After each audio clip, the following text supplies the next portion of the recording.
Why is Giannis Antetokounmpo so disrespected when we know he is one of the most, if not the most humble superstar we've ever seen? I don't know, but let's dig into it.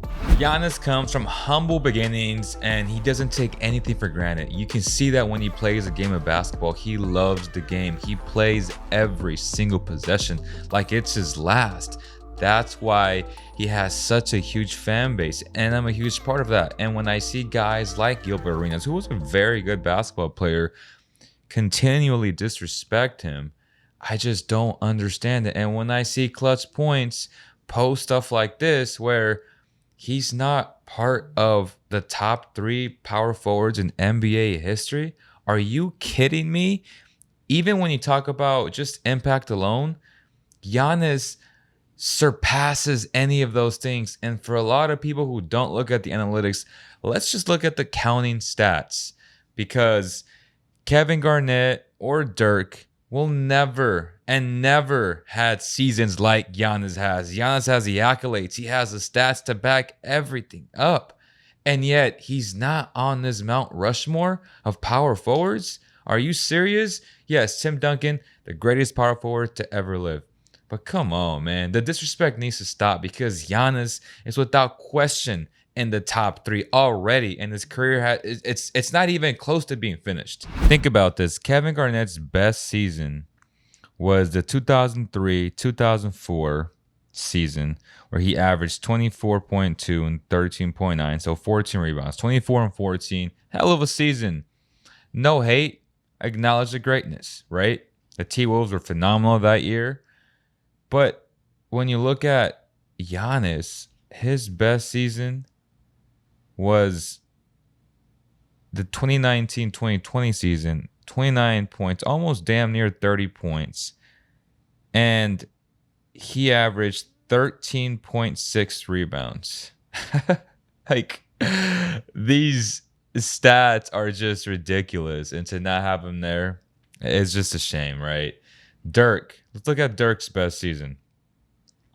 Dirk averaged 26.6, 2005, 2006, obviously. They're both Hall of Famers. Again, I'm not trying to disrespect Dirk or KG. I love those two guys. One of my favorite power forwards ever, right? But 26.6 and 9 rebounds a game. The highest he ever averaged is 9.9. That's so 10, right? That's great, right? 25 and 10, that's phenomenal. But it's not 30 and 14, 30 and 13. Like, all the accolades, the defensive impact that Giannis brings, it's just different, man. And when I hear guys like Gilbert say things like this, people don't understand that separation. You know, you talk about there's elite, and then there's a whole nother level. There's a gap. And people wonder, well, why? What separates them, man? Listen, I've learned what separates Bron. You know, what separates guys like Kobe, Bron, the Kawhis, the KDs, or whatever of the world. Trying to shorten this gap like it's this, like, oh, he's the best player in the league. Not even close. Just stop. Just stop it. Just stop. Like, this gap is so big, but you're trying to always replace the next person by putting it back. Like, his work, I can look at his game and say, he doesn't understand basketball yet. He plays the sport. He won a championship. Cool. He doesn't really understand how to be great, how to be better, how to train his body. Like, you know, I'm looking at the stats. Oh, you're playing 32 minutes, 34 minutes, 30. I'm sorry, but to be here, you have to train your body to at least 38 minutes and above. Like, LeBron played 37 minutes at 37. That's a whole, like, that's a whole, Iverson was playing 43 minutes. 43 minutes, like, there's a real, like. Yeah, he just doesn't make sense. It almost seems like he's hateful and just jealous of Giannis. And it's sad because Giannis's beginnings, how he came to the NBA, huge family, and it's just so humble about everything that he does, yet he doesn't get the recognition. and the love that he deserves. Giannis is the second most dominant player to ever live. The first being Shaq. I've already said that 100 times. And who knows, maybe Giannis, when it's all said and done, he may be the best, the most dominant ever, right?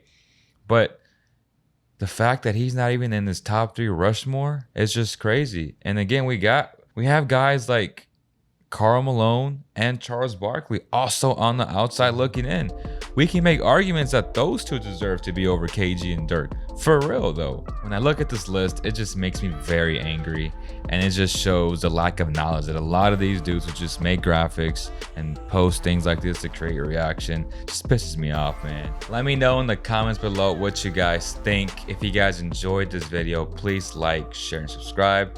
Let's continue to grow this community. I'm loving it. Thank you guys for all the support, and I'll see you on the next one.